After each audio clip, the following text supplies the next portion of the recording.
Hai sobat, kali ini saya akan memberikan sebuah film yang berjudul Paupahan yang dirilis pada tahun 2023. Film dibuka dengan memperlihatkan Nico, seorang model amatir. Saat ini dia sedang casting untuk menjadi bintang iklan suatu produk. Sayangnya Nico belum pernah lolos casting, padahal dia beberapa kali membayar orang untuk memuluskan usahanya. Paulo yang perhatian dengan Nico menyarankan agar dia meminta pekerjaan kepada saudara laki-laki Nico. Namun hubungan Nico dengan saudaranya itu sedang tidak baik. Jikalau memaksa meminta kerja pasti di luar di bidang modeling. Nico sangat ingin menjadi model karena itu adalah cita-citanya sedari kecil. Merasa punya wajah dan badan yang oke, Nico juga percaya diri mendekati para waria wanita coy. Hebatnya usaha Nico selalu berhasil sehingga dia dengan mudahnya bergonta-ganti wanita untuk diajak kerja kelompok di Oyo. Karena uang Nico menipis akibat keseringan nyuap agent model, akhirnya kini dia harus mencari kos-kosan murah. Kebetulan ada satu kos yang masih jarang peminatnya dan berdekatan dengan tempat dia casting tadi. Baru juga sampai di lokasi, Nico dibuat terpana oleh ibu kos yang ternyata masih muda. Namanya Annalyn. Wanita cantik ini adalah pemilik rumah kontrakan. Dia hanya tinggal berdua bersama dengan neneknya yang lumpuh. Setelah setuju untuk membayar kos selama sebulan, Nico segera membereskan kamar barunya. Entah apa merek pelet yang dipakai si Nico ini, namun dia berhasil membuat Annalyn jatuh cinta kepadanya. Setiap hari Annalyn membawakan Nico makanan, bahkan tak jarang juga dia membantu membereskan kamar Nico. Perlakuannya yang begitu spesial begitu dihargai oleh Nico. Mereka jadi sering ngobrol dan mulai akrab satu sama lain. Bahkan di suatu malam obrolan mereka begitu hangat hingga Annalyn dan Nico terbawa suasana. Mereka pun berbaring untuk melanjutkan kerja kelompok sepanjang malam. Alam mo, hindi mo na nakikita kasi kung nakikita ko. Keesokan harinya Nico mendapat telepon dari tunangannya yang bernama Kathleen. Saat ini Kathleen bekerja sebagai perawat di Kanada. Baru sekarang dia mendapatkan cuti dan akan kembali ke Filipina untuk menemui Nico. Tentu saja Nico sangat senang bisa bertemu dengan tunangannya lagi. Sore harinya Nico terlihat membawakan makanan untuk Annalyn. Kemarin Annalyn telah memberikan servis spesial untuknya. Jadi ini semacam tanda terima kasih. Setelah itu mereka kembali membicarakan kehidupan Annalyn sebelumnya. Dari percakapan mereka, sobat mendapat informasi bahwa Annalyn ternyata bukan pemilik sah dari kos-kosan tersebut. Annalyn adalah anak yang diasuh nenek pemilik rumah ini. Namun suatu hari Annalyn harus meneruskan usaha kosan sendiri karena sang nenek terjatuh dari tangga dan mengalami lumpuh total. Nico juga mengatakan latar keluarganya yang berantakan. Hampir setiap hari terjadi cekcok di rumahnya. Dia juga punya masalah dengan saudaranya yang selalu tak sepemikiran. Kisah sedih ini membuat Annalyn merasa kasihan pada Nico. Dia lalu memutuskan untuk kembali mengajak Nico kerja kelompok lagi. Seiring berjalannya waktu, Annalyn menunjukkan obsesi berlebihan kepada Nico. Misalnya dengan meletakkan cermin satu arah dari kamar Annalyn untuk menyambungkannya langsung dengan kamar Nico. Namun aksi itu ternyata malah membuat Annalyn sakit hati karena setiap malam lewat cermin itu dia malah melihat Nico kerja kelompok dengan wanita lain. Parahnya wanita yang diicip bukan hanya satu, tapi banyak wanita yang dia bawa secara bergiliran. Sekali atau dua kali mungkin Annalyn malah ikut kepingin, namun kalau terlalu sering begini Annalyn pun kesal dan cemburu. Jatahnya kerja kelompok juga berkurang karena si Nico sudah lelah main-main dengan wanita lain.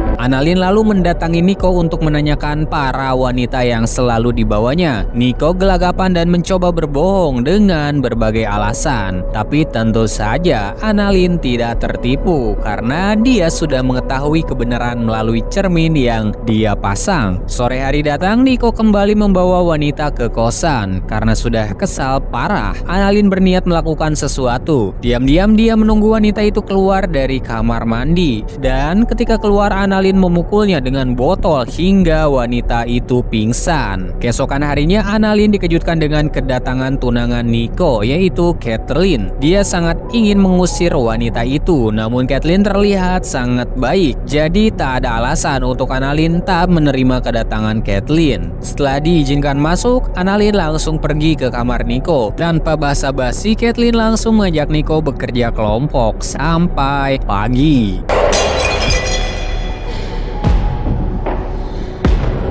Pagi hari datang, Kathleen memasak dan mengundang Annalyn untuk makan bersama. Kathleen sangat berterima kasih kepada Annalyn karena dia selalu siap sedia membantu Nico. Banyak hal yang mereka bicarakan selama makan. Annalyn diberitahu bahwa Kathleen dan Nico telah bertunangan selama 5 tahun. Namun Kathleen harus bekerja sebagai perawat di Kanada, sehingga terpaksa menjalin LDR selama 3 tahun dengan Nico. Setelah mendengar itu, Annalyn menyadari bahwa Nico telah membohonginya selama ini. Nyatanya bagi Nico, dia hanya alat untuk mendapatkan kesenangan. Annalyn kemudian melampiaskan semua amarahnya dengan bercerita pada neneknya yang lumpuh. Flashback ke masa lalu. Ternyata sejak kecil Annalyn sering mencari pria untuk melepas masa rapetnya. Namun tidak ada yang sesuai dengan kriteria Annalyn saat itu. Bukannya dapat pria tampan, Annalyn malah dipaksa untuk bekerja kelompok dengan kakek tua bangke. Dia adalah suami si nenek pemilik rumah kos-kosan. Annalyn lalu diangkat sebagai anak, mengingat kakek dan nenek seumur hidup tak pernah mendapat keturunan. Jadi kehadiran Annalyn ini diharapkan bisa nambah rame keluarga mereka. Namun Annalyn remaja ternyata sangat nakal dan suka ngintip penghuni kosan. Hingga suatu hari aksinya ketahuan oleh si nenek. Dia takut para penghuni kosan akan kabur karena tak nyaman dengan kelakuan nakal Annalyn. Annalyn yang tak terima diperlakukan kasar langsung memukuli si nenek hingga hampir meninggal. Untungnya dia masih selamat meski sekarang harus mengalami kelumpuhan total.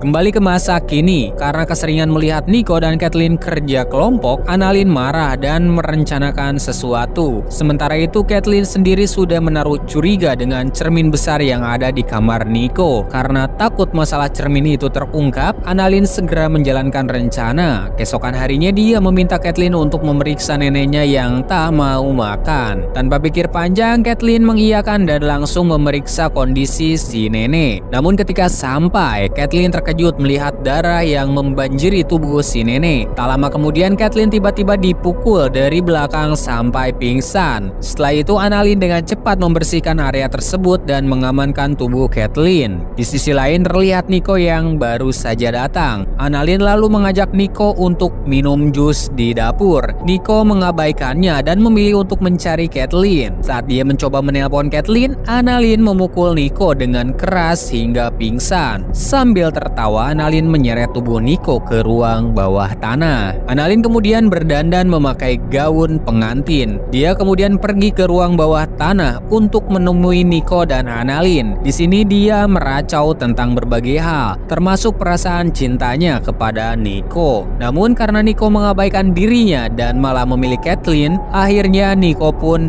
dibunuh. Begitupun dengan Kathleen, meskipun sebenarnya dia tak bersalah, tapi Kathleen tetap dibunuh agar dia dan Nico bisa kembali bersama di alam baka. Setelah beberapa hari kemudian, Annalyn masih di ruang bawah tanah dan sedang kukudahan dengan Nico. Film diakhiri dengan kedatangan calon penghuni kos baru. Pria itu datang bersama pacarnya. Mengingat apa yang dilakukan Annalyn selama ini, bukan tak mungkin penghuni baru itu bisa jadi korban berikutnya. Mag-inquire sana kami tungkol din sa room for rent. Dan film pun selesai. Sampai jumpa lagi di alur film selanjutnya. Bye bye sobat.